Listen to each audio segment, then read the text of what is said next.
Good morning, everyone. Thank you for joining the webinar. We shall wait for a couple of minutes for the other participants to join in. Thank you.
Good morning, everyone. Thank you for joining the webinar. My name is Mona Lisa Bhagat, and I am a manager with Rispro India. I would like to give you a brief overview of Rispro India. Rispro India is a risk management and consulting firm, and we are in this business for more than 10 years. We have served more than 525 clients and have a team member of 65 plus.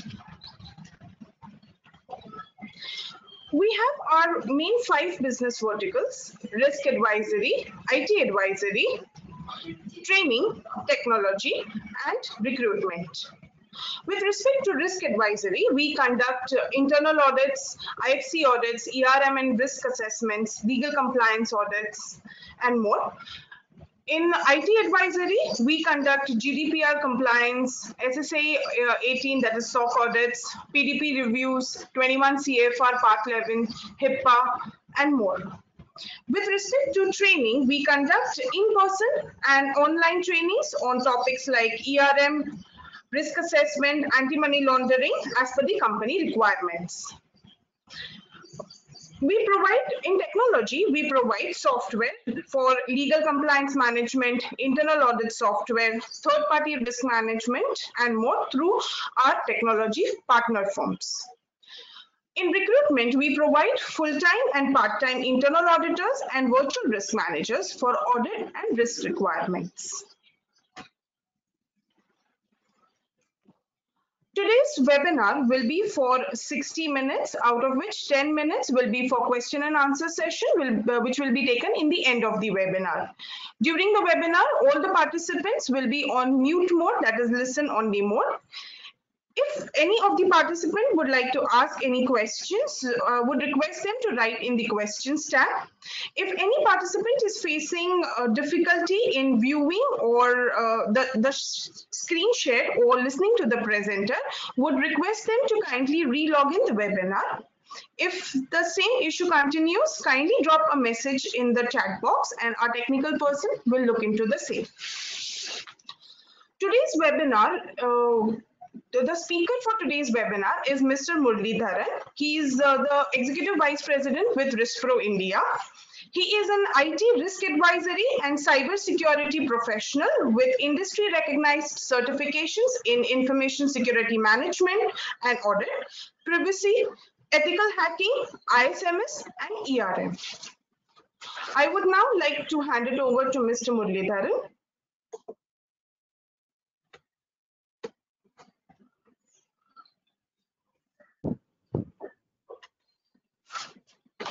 Thank you, Monalisa, for the introduction. Thank you all. Good morning and thanks for joining this webinar. Am I loud and clear? If you can confirm. Yes, Mr. Muralidharan. Okay, fine. I hope all of you are able to see my screen as well. Yes. Okay. So thanks for giving this opportunity, and then thanks for the participants. Today's subject is about the cyber security demystified. We will review what is cyber security and how different cyber security is from information security, and certain key elements and concepts within the cyber security. To start with, we are displaying a screen which talks about some basic survey on what type of cyber security events are happening and what type of impacts these are all creating it. These are all across the globe conducted by multinationals, and we will walk you through to give you better understanding about the risk perspective on the cyber security considering these things. To start with, the agenda, as Mona Lisa explained, within the cybersecurity domain, we are focusing it broadly on four titles. One is about the basics on cybersecurity. Then the next one is about how do you do a risk management into the cybersecurity space. What recognized frameworks are available for the cybersecurity and how it impacts majorly the small businesses towards the cybersecurity. To start with, to have a basic understanding about what cybersecurity is, a very simple definition of a cybersecurity is that it's a process of protecting electronic devices and associated data and information. If we go through this small basic definition, it talks about a combination of the device, the data, as well as the information, which means there's a mix of the physical as well as the logical informations on this. So, which means to understand the basic difference between what is cyber security and information security.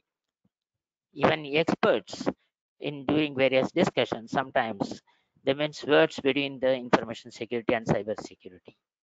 Just to set the context right and make this 1 hour session very useful, maybe we'll get into it to understand the basic difference between what a cyber security and what a information security are. One will say if we can have a small poll to understand, okay, on this. Yes, sir. I have launched the poll. I'll request the participants to share their views and understanding on this poll question about is cybersecurity and information security are one and the same, or what is the difference? This will help to give better clarity during this session. I have closed the poll and shared the results. Yeah, sure.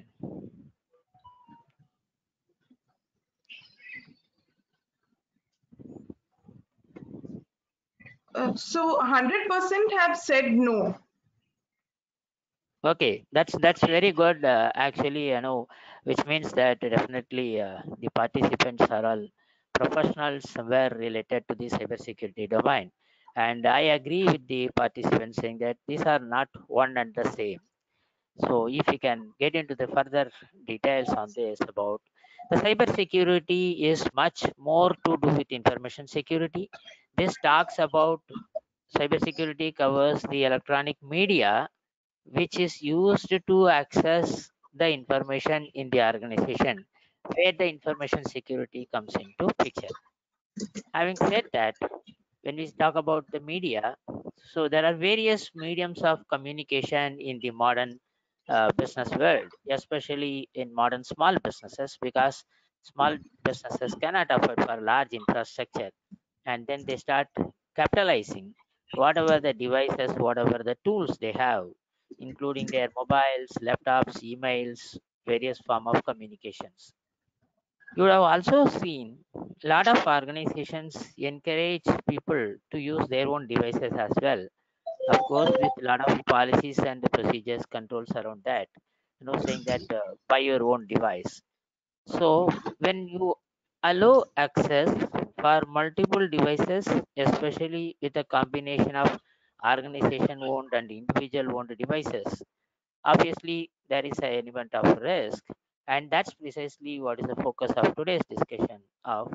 So how the cybersecurity framework and the risk management process can address the risk emanating from various mode of communications and various tools that are used in the businesses, like for example email, mobile devices, social media, e-commerce sites, okay, and then the backup and remote access, online banking, all those things. Having said that, while the cybersecurity focuses on the devices through which people can access the information, the end objective for both cybersecurity as well as information security remains the same under the CIA model, confidentiality, integrity, and availability. So now, if we can start discussing about one by one on this whole objective of this, when we talk about confidentiality, what can go wrong? As multiple devices are allowed, for example, you have own devices of employees using it, people using accessing the company's information through social media. Obviously the first element starts with is that extensive information gets shared in the public domain, which means the very first concern starts with the confidentiality. Are we sharing what is required to be shared, and only to the extent it needs to be shared? How well these are all informations are classified to ensure there are no confidential information leaked, giving an opportunity for those people waiting in the hacking system to steal and misuse it, which can land into a major impact for the earth. This is one of the important objective on the cybersecurity phase. So we need to protect, and how do we protect the confidentiality is what is the key focus on the cybersecurity process. Having said that, once somebody has got access to an information, there are multiple options available, because now the person, whoever is trying to attack, they have access to the information. Now what does he do with that? Either he can just copy it, or he can just understand the data and try to some other misuse, or somebody can try and fiddle around the data in the system, which means that there is an exposure on the data integrity piece of it.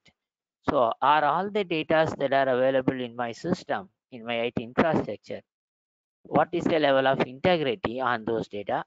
What is the guarantee that these data reflects the company's business data only and nothing has been unauthorizedly modified? So that's the second objective on this whole process. And the third objective is that the first one is confidentiality is done. Now there is a question on the integrity. Now the question is on availability. The moment when we talk about availability, what is that the person will be able to do? If somebody is accessing, as a criminal is accessing a system, and he has an intent not to take out the data or not to create a financial loss for the company, still wants to create some major impact on the organization, he can simply ensure that the system is down for some time, maybe a very key business time. Okay, by doing it, he has not misused it. He has not accessed unauthorizedly or changed the data, but still ensured that the system is not available for the organization to do their business, which means this becomes a much more critical one. For an example, on a monthly closing time or a payroll day, the banking system is not available, which happened, a couple of months back in some of the organizations. The banking system was not available mainly because of their year-end or month-end processing. The whole system collapsed. So people are not able to even do a salary processing. So availability becomes another critical element to ensure that the system is available for the right people to do the right business transactions whenever they need it, and for the customers to access whenever they need it. So these are all broad objectives for an information security, which is also one critical for the cyber security perspective. So now, having said the CIA, what can go wrong? When in case of a small businesses who are using various mode of communications, and how they can prevent it. So the very first thing is that the moment we talk about small business, obviously they will not be able to afford for a large infrastructure just because of security. At the same time, the damage created can be very big for them to impact their business, starting right from their reputation and recovering the business, whatever is lost, type of major impacts for them. So, particularly for small businesses, there's a big impact because of the cybersecurity incidents, which means that they need to have a very structured process throughout their process of their business transactions, a very good controls, which is also doable for the small businesses. So that's precisely the reason we are focusing on some of the critical elements here. So if we can talk about, or if we can focus some of the critical elements on the cyber security threat perspective. When we started, we said that it's all about accessing through electronic media and then the information security. We discussed about the information security risk elements of CIA. Now it's about the devices and what type of risk these devices are, the threats these devices face, what are all the vulnerabilities, and how do we address. This is something which we will go through in the coming slides. If we can talk about cybersecurity focused threats, broadly, these are all like phishing attacks, ransom hacking, imposter scams, and environmental events. You may, I'm sure the members in this webinar, you're all familiar with this. Still, we will touch base with individual element of it, and then see what does each of these concepts refer to. When we talk about phishing attacks, as you would have seen, huge emails as well as SMSs, unsolicited messages, are messages which carries certain type of links, which sometimes it even creates that much of interest or induces the people to go and click those links. But finally, when you click those links, it's completely going into a different platform compared to the original source. For example, a bank sends you a message which is carrying certain links. The moment you end up clicking those links, completely you realize saying that it has taken you to a completely a different type of a website.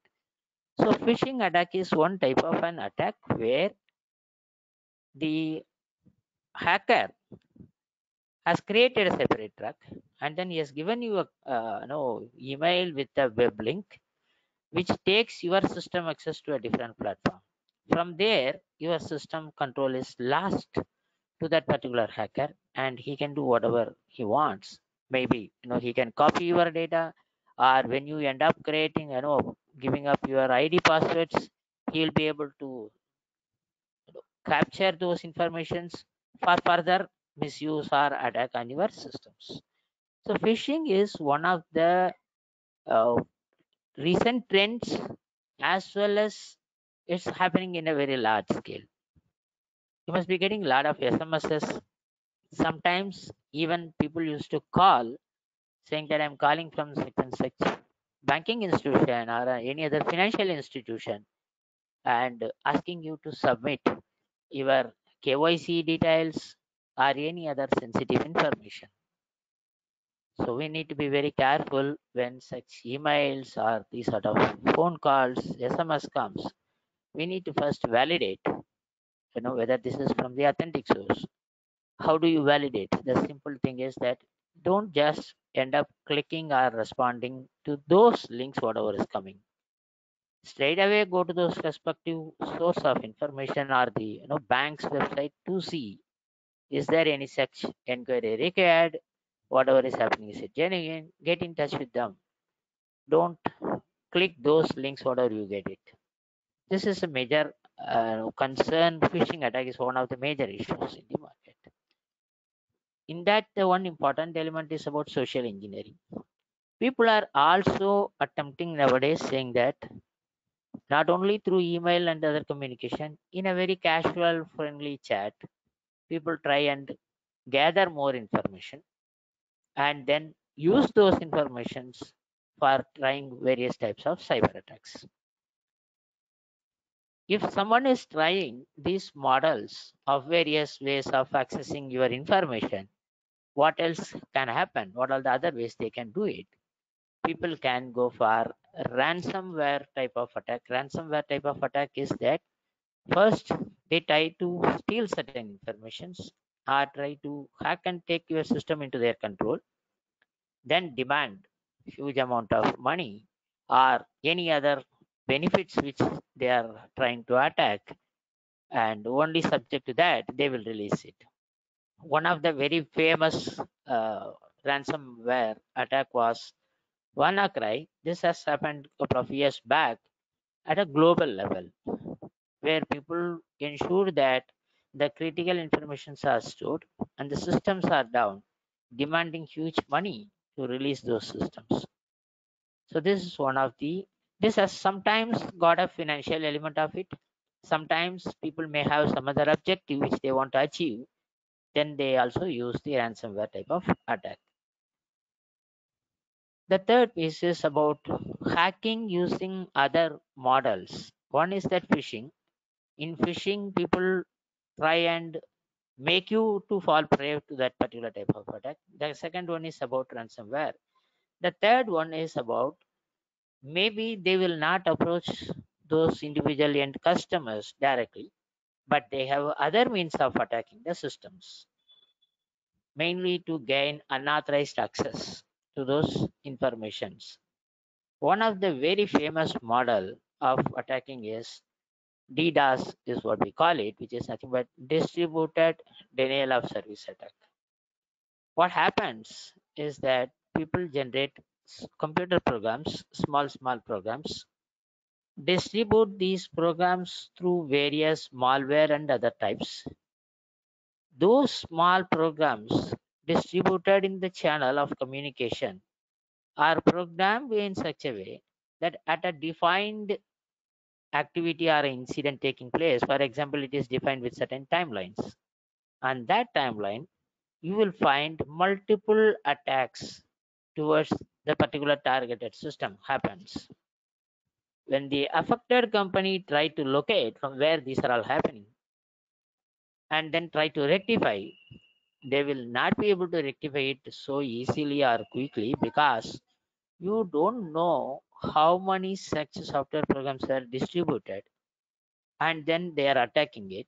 If there are hundreds of points from where the attack starts, unless otherwise you clean up the whole system or completely reinstall that, you may not be able to come out from that problem. So this is a very, very sophisticated attack, which really takes time to even deduct the source from where these type of attacks happens. By doing it, what is that the hacker gains is that the systems go down, the customers won't be able to access their systems for their routine business activities. That's a huge business impact for those organizations. Sometimes more than even the business impact, it's also reputational damages, which is more than any other impacts. Sometimes it results into financial losses, sometimes it results into copyright violations. Any type of issues can happen. And we have given here one of an example. In Western countries, in some of the places where you have newspaper kiosks, where people can go and use their cards and make payments, take those things. Credit card and other card data can be stolen and then misused. So these are all some of the sophisticated attack on the devices. That's why we call it as the cyber security is slightly different from the information security. All these type of attacks are targeted more towards those electronic media of communication, with the end result of ending up into the confidentiality, integrity, availability related information security impacts. If we can take a small poll here to see, okay, who are all these people who are attacking it? Is it only those selected criminals, or what are the type of people they are attacking it? Someone else involved. Who launched the poll?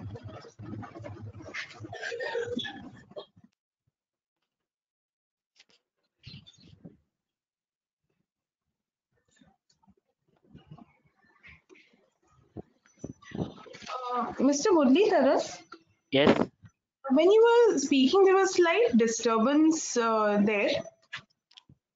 you are not able to hear me, or is there a break in the Able to communication? hear you. There's a little disturbance when you speak. I'm not sure. Maybe I'll try now better. Maybe I'll try with louder also. We'll see. Okay, I have shared the poll. Okay. So 5% have said yes, and 95% have said no. Okay. So good. Still, 95 percentage people believe saying that it's not only hackers; it is more than that. And you are right, because those specific hackers targeting for any financial and other benefits are only 40-50 percentage based on the global surveys that are conducted. But still, there are 50 percentage of the people left. These remaining 50 percentage of those attacks are emanating from various sources, like you know the organized control groups, and there are also a lot of threats from the internal sources of organizations, in large organizations, where you may have a disgruntled employee generating it.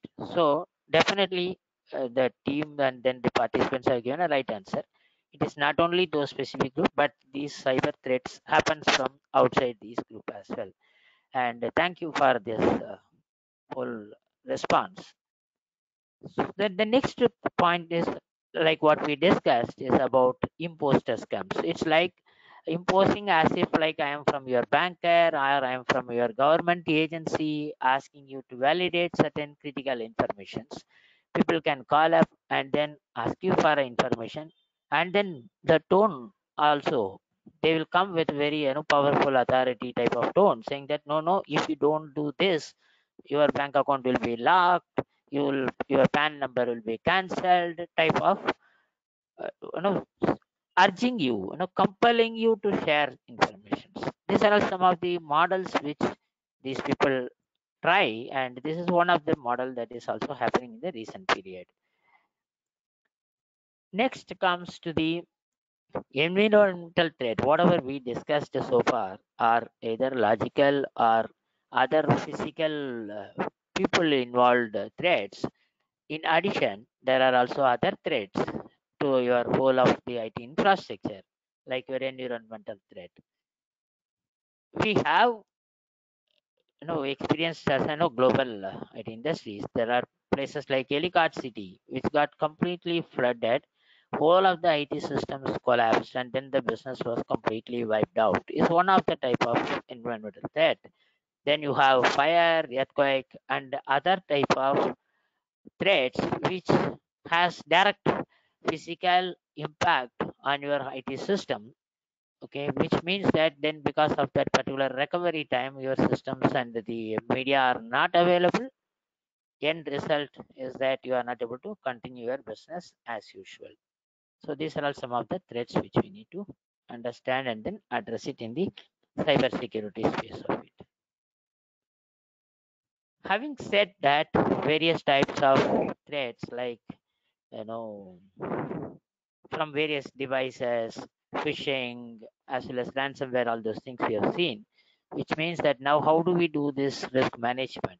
That's the precise question end of the day. And risk management is a systematic process to identify the whole threat and vulnerabilities and address through adequate controls to ensure that these don't happen. So, so what do we mean by that? What do we mean by threat, vulnerabilities, and all? Threats are those specific events or the person who is posing you the threat. For example, in case of a phishing attack, the person sending you a phishing mail, that particular event becomes a threat. When you click that link, it takes you to a different link, web link, where your informations are captured. That becomes your threat. At the same time, what is vulnerability? Vulnerability is that allowing, due to poor internal controls, allowing these web links to pass through and allowing your connectivity to those external sites are all vulnerabilities. So, to sum up, threats are those specific incidents or the person who is posing the threat. At the same time, vulnerabilities are those gaps or the control weaknesses which allows these type of threats to expose the organization for a risk. So that's the basic difference between the threat and vulnerability. It's very important to understand the threat and vulnerability in the IT cyber security space of it. Having identified what could be the threat and what are all the vulnerabilities, how do we do it? What do we do next is, okay, it's not possible to always address all the vulnerabilities because sometimes the effort required to address the vulnerability could be much more expensive that you may not be able to address it, which means that you need to do an assessment, see how likely that the vulnerability may happen, and if at all that happens, what could be the impact. So it's the normal risk assessment process, a full cycle of risk assessment process. Identify every asset, identify the threats, review the controls to find out are there any vulnerabilities left. If there are vulnerabilities, assess those vulnerabilities from the likelihood and impact perspective and arrive at a risk value or the exposure value for the organization, which will help for you to prioritize and then decide on further steps that need to be done. So, what are we trying to do here is we are trying to address the risk after assessing the threat, vulnerabilities, and the controls. So, every company may have their own processes, their own way of doing it, which is definitely permitted and acceptable till the time that solves your purpose of mitigating those cyber risks. At the same time, when a discussion comes, are there any guidelines in the industry? Are there any standards which sets certain basic benchmarking expectation so that everybody is aligned with the best practices to mitigate some of the controls? Yes, there are cybersecurity frameworks that are available mainly from organization like National Institute of Science and Technology from the US. This is called as a NIST cybersecurity framework, which clearly defines a structured process of how do you address this particular domain. The screen what you are seeing clearly defines the 5 domains within the NIST cybersecurity framework function. We will spend few minutes to go through each of these categories. The very first category is that you need to know what is that you are trying to address. So you need to understand and identify those assets, the data, and the risk elements towards those particular assets, for which you need to have a thorough understanding within the company, and then do a very structured documentation of risk register, asset registers, and then map it with your various type of risk in that. Having this is the screen which gives you some examples, sample activities of how do we identify it at the company level. The first one is about your asset management, then how your risk assessment works, and then how your governance process works in that, in the business environment, whatever you are discussing about this. Having identified the key assets, information, data, and the risk towards these particular components, you need to see where are the vulnerabilities and how do we protect it. So which means we need to do an assessment of individual categories and then identify appropriate safeguards so that the organization can take an informed decision of how do we protect such assets. Some of the examples of protect activities here is about various processes and procedures, how the information can be protected. Like you have data security standards for record industry, you have other data protection requirements like your GDPR and other HIPAA related regulations. So these are all some of the industry specific examples which talks about various activities you need to do to protect and what to protect. To protect various information on this, for which we need to have extensive awareness in the organization through various trainings and keep educating people with the recent trend of various risk and vulnerabilities that can happen, and keep doing this risk assessment on a periodical basis to protect your organization's assets. Then comes the deduct, develop and implement an appropriate activity to identify the occurrence. The first one, we identified the asset as well as the risk. Then we identified how do we protect these areas.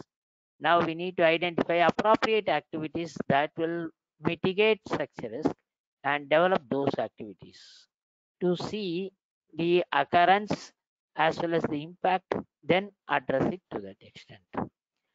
Some of the activities to deduct as an ongoing exercise, you know, you may have continuous monitoring tools, you may have anomalies and events identifying tools, including your IDS, IPS type of tools, which keeps generating various alarms on a regular basis for you to assess and then protect those assets on a regular basis. Having said that, if an event happens, how do we respond for that? We need to have a structured approach, clearly documented guidelines of how do we respond for various scenarios of risk that may emanate in addition to all these structured processes you have, okay, including your disaster recovery, business continuity plan, and all those things are some of the ways of responding based on the nature of the cybersecurity incident that the organization will be facing it. One of the respond activities, one of the example is about planning your response. There is a cybersecurity event, so company should have a thoroughly documented process and procedure guidelines saying that if an event happens like this, what is the first step you are supposed to do? To whom you are supposed to communicate the incident and what type of help you need to take, and then how do we address it? A very structured response planning. The last step in that NIST framework is about recovery. First is that we have identified the incident and assets and the risk, then identified various activities to protect those assets. Then we are deducting to see are there any other incidents or any other events happening it. Then if an event happens, how do we respond? Having addressed all these things, now it's time to recover from those events and ensure that the business continues there. So here it's about all about resilience, and then how fast you are able to recover, and what sort of infrastructure capabilities you already have to capitalize to recover, or what you need to build it more from the perspective of the capabilities as well as the scalabilities, so that the full cycle of the risk mitigation objective because of a cybersecurity incident is addressed thoroughly. Here it's about recovery planning, like your disaster recovery planning. You have an alternative setup, you have data backups, you have a hard site. Using the data backup, recover your business, how fast you can recover your business. Some of the examples of recovery also includes insurance claims. Wherever organization cannot afford for implementing certain controls, then within that you can do an assessment whether this particular risk is a transferable risk. Wherever there are transferable risks, you can transfer the risk by taking adequate insurances, so that when that event happens, your risk and the impact because of the risk gets addressed to some extent through the insurance. However, insurance can address only the financial element of it. There are other non-financial elements like reputation, which once it is damaged, it takes time to come out of it and then give a confidence to your customers and other stakeholders, saying that the organization has got robust processes and controls in place. Hence, a structured cybersecurity risk management becomes critical now. So this slide gives you broad summary of those various 5 domains which we discussed relating to the NIST cybersecurity framework. So these are all some of the tips in our day-to-day operation, how we can avoid some of these events itself before it happens by having a very informed, alert team, so that we have adequate controls in place. We can prevent the incident from happening. For example, like be careful of email attachments, web link, and don't just end up clicking into it. Okay, use separate computers for official and personal purposes. Multi-factor authentication. Don't download softwares from unknown sources, which can come with virus and other related malwares, which can have a major impact on your network. Don't share your credentials, and have a very strong password management systems. As per the survey, a very strong and a very complex password helps most of the times in ensuring that nobody is able to intrude that particular system or into that particular account. This has been demonstrated very well by experience. You need to have very complex password. Of course, only the user should know. Maybe you need to have a methodology of how to remember and how to keep changing the passwords on a periodical basis. You might also choose sometimes, even depending upon the skill sets and other reasons, okay, ask for support from experts in the market to help you to address some of the cybersecurity related in implementing your processes and all those things. You can always take help from the experts to reduce your cost as well as get your benefits on this. I think, Mona Lisa, it's time that we can take some of the questions if we have. Right now there is one question only. I would request everyone, if you have any questions, kindly write them in the questions tab. Uh, the question is, are imposter scams not a kind of social engineering only? Not a kind of social engineering only. It need not be. It need not be. Imposter scam can be of multiple categories. It depends upon the industry. What happens in social engineering? In social engineering, people whom you know, with whom you are socializing, try to extract some information from you. Whereas an imposter can approach you in any form. Maybe they don't know you, or they you are not anyway socially linked. But it can be from any banks as well as it can be from any other institution as well. So it need not be only from social engineering.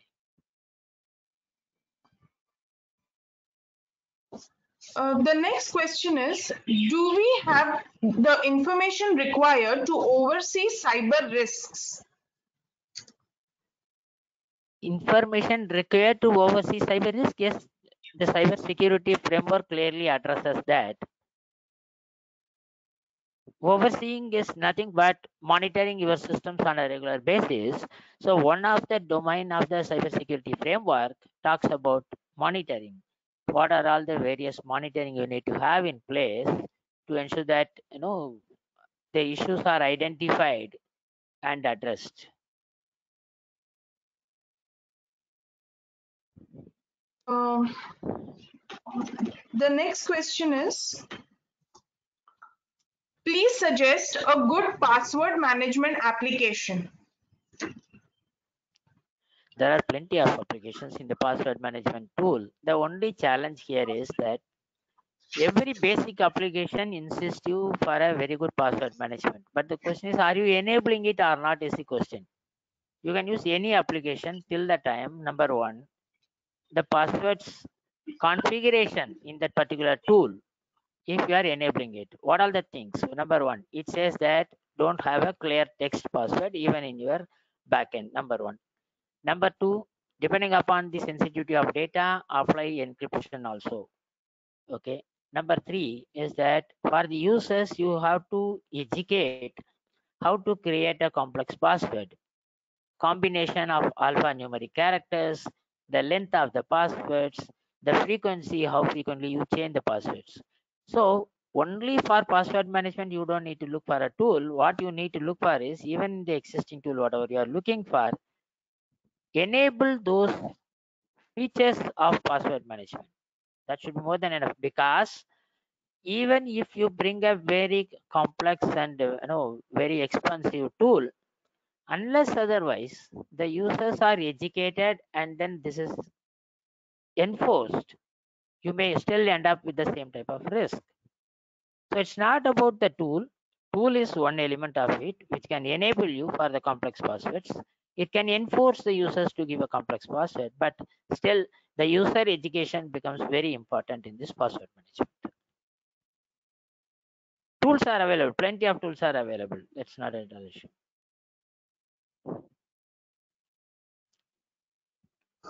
The next question is, can unsubscribed email links also be phishing mails?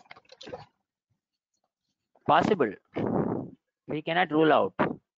But only thing is that it all depends upon, which type of website, okay, what type of controls they have. We cannot give a blanket statement saying that unsubscribe will not be a phishing type. It can happen.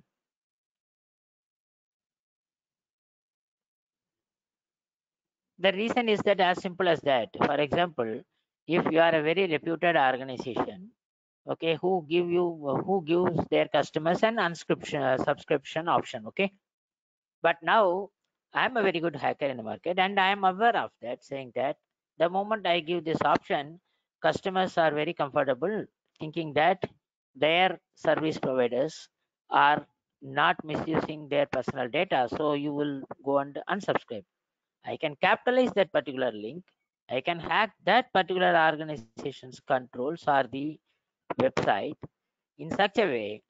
The moment you click unsubscribe, I can take you to a different website and a different path where I want. It depends on how strong the controls are in that organization's website and the path, whatever the track link they are giving.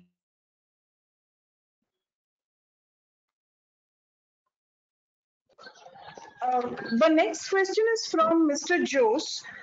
Sir, thanks for the walkthrough on NIST. The question I have is, whilst it may be good to follow NIST, if one is specifically executing US government or other federal organization projects like Fannie Mae, etc., would it be better specifically in Indian context to leverage from other frameworks like COBIT or ISO 27000 series, which are not only IT specific but also have a wider coverage for controls and audits for risk management, such as ISO 27005, ISO 27006, and so on. Kindly enlighten. Very good question, and thanks for this question, and a very interesting question as well.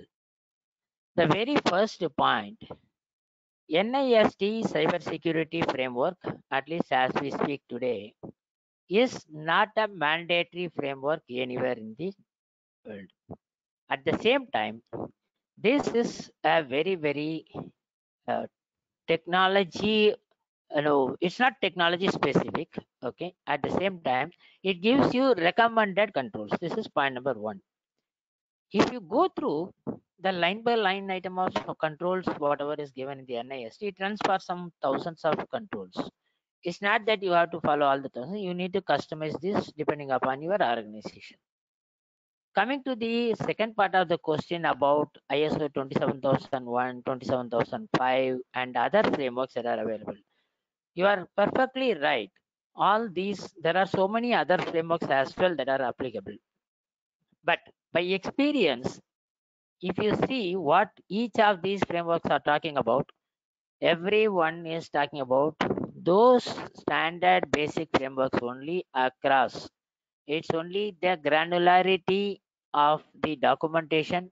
It's only how many more controls each of these organizations are implementing it. If you take an integrated approach of multiple frameworks addressing at one stage, in my experience, I would say NIST is comprehensive to ensure that all these other standards of ISO 27001, 27005 are all covered as part of this NIST cybersecurity framework. There is one more element of difference I would like to add here. Any standards, if you take ISO standards 27001, 27005, what does ISO say? ISO is nothing but a management system. They are not prescribing you the technical controls of what you need to have, how you need to have it. All the ISO standards follow one systematic process oriented approach. Plan, do, check, and act. That's all. That is precisely the reason that NIST and other type of frameworks includes all these elements. At the same time, an organization which is adopting the framework like NIST are compliant to any other industry requirements, because the comprehensiveness of the NIST is such that it enables you to extend it for any additional governance requirement and framework requirement. That's the only difference. Definitely, all other security frameworks are also considered and then integrated as part of this NIST is my experience. Maybe if anyone else in this chat has a different view, maybe I can also understand. Next question. What is your opinion on cyber insurance? Who are eligible to provide this?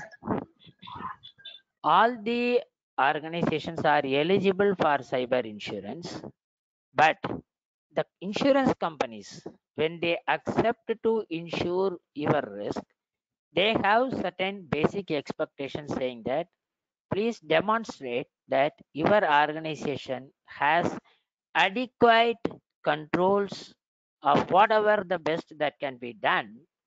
Having completed all those things, then finally you come to the insurance. What do they ask you is that first is that you need to have a proper driving license, you need to know how to drive your vehicle, and your vehicle should also be in good condition, that you have a valid RC and other stuff. In spite of all these things, when you drive, if an accident happens, yes, insurance company takes care of it. The same way, for your organization, please have adequate policies, procedures, and controls in place. Ensure that these controls are all working effectively. And beyond that, if there is a cyber risk, they are ready to give insurance cover, and then large insurance companies are giving you the cyber insurance cover. Absolutely no doubt on that. The first thing is that company need to demonstrate, saying that they have done everything whatever they can, and beyond this, it is something a risk which we are living with it and in which we are doing the business. So you need a insurance for that.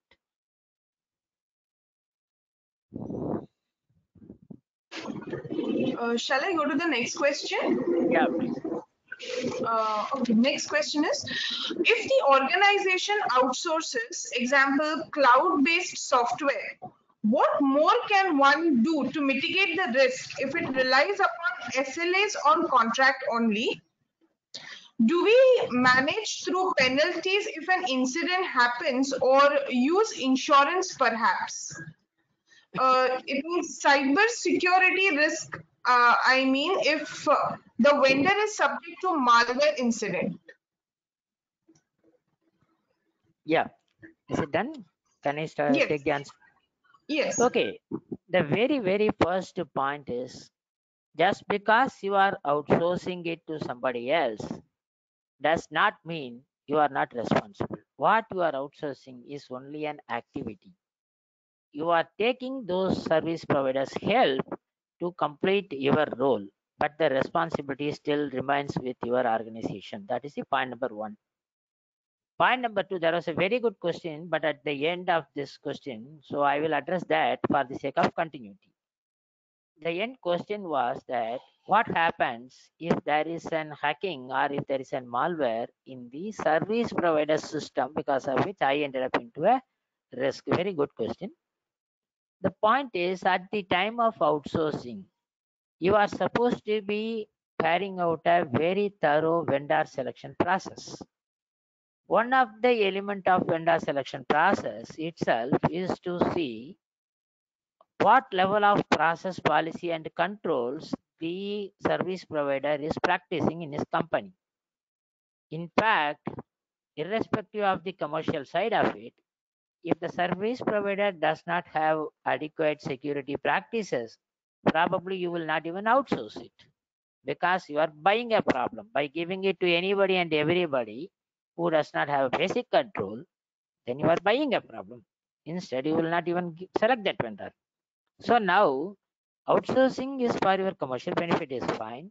Responsibility remains with you. You have to monitor how it is happening. Then comes the vendor selection process. You select a vendor who has got adequate controls in place, policies, procedures in place.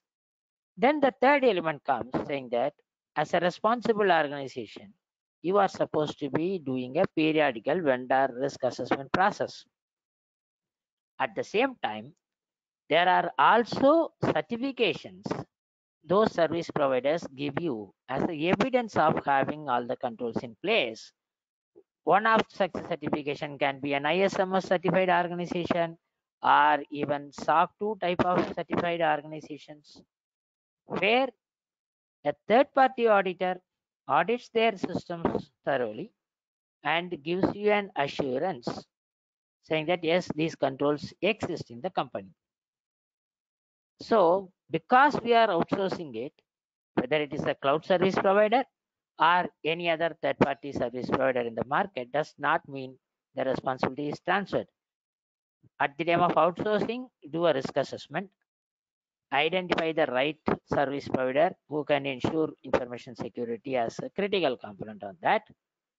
After the outsourcing is done, have a periodic monitoring.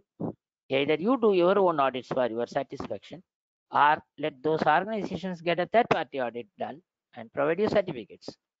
With all these things, you can go for your own cyber insurance, saying that, look, I have done whatever the best I can. I have given it to an organization which has got the ISO, ISMS, and other information security controls. Now, please provide me cyber insurance. So then your risk gets mitigated to some extent. So, vendor risk management, ISMS type of audits, SOC type 2 type of audits, vendor selection process, these are some of the critical steps you need to adapt when you are going for an outsource. I hope I addressed your question. Next question, Manoj. Yes. Is NIST framework applicable for all size of business, specifically for microfinance companies? As I said, NIST is only giving you an approach. Does not mean that it cannot be adapted for small companies or microfinance type of companies. You have option of selecting the applicable controls to you. Point number one. Within that itself, there are identified exceptions or identified alternative options for small companies. You can explore those things based on your size of company and customize it for your company. Or even you can use NIST as a reference model. You can have your own framework of controls in your organization. Till that time, any process that mitigates your risk should be doable. You can use NIST as a reference, create one what fits for your size of organization.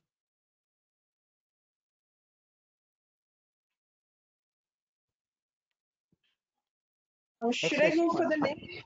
Yes. Yes. Before that, there is a message from Mr. Jose whose question you answered related to NIST. That thanks for the detailed explanation. Really very helpful. Thank you, sir.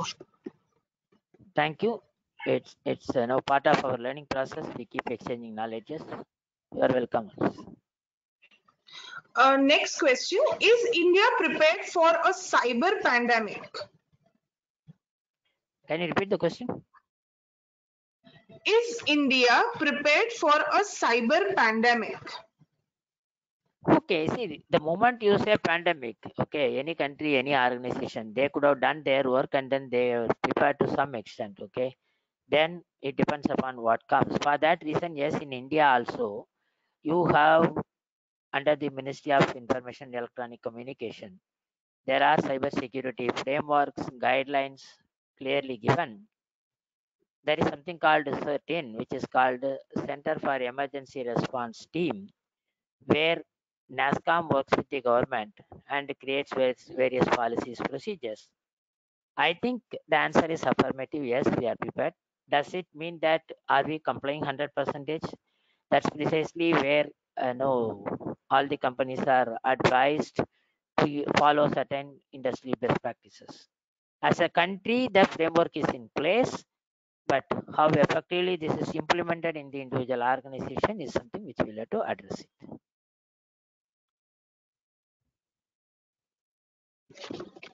The next question is, if SOC Type 2 report is older than 2 years, is that too old?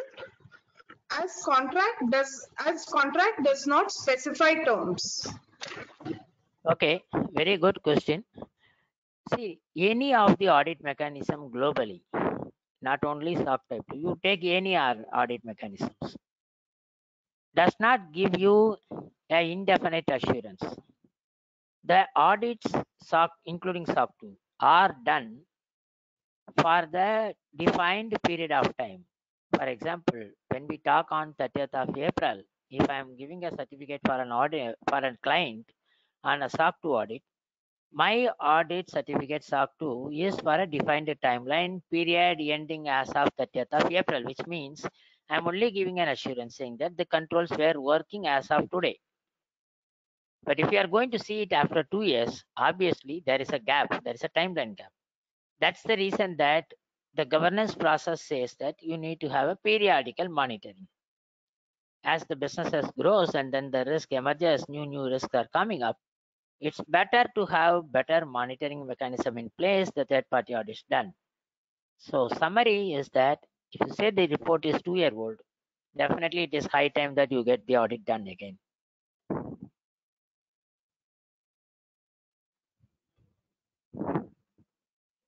Yeah, Mona Lisa. That was the last question. Okay, great, and a lot of good quality questions and very good opportunity to share, at least based on my experiences. And some of these questions are very interesting. It will help for us as well. And thanks for the participants for active participation on this as well. Thank you, Mr. Muralidharan, for a very informative webinar. Thank you, participants. If anybody would like to ask any more questions to Mr. Muralidharan, I would request them to write us at info@rispro.in. Thank you, everyone, for joining. Have a very nice day. Thank you so much. Thanks to all of you. Stay safe. Thank you.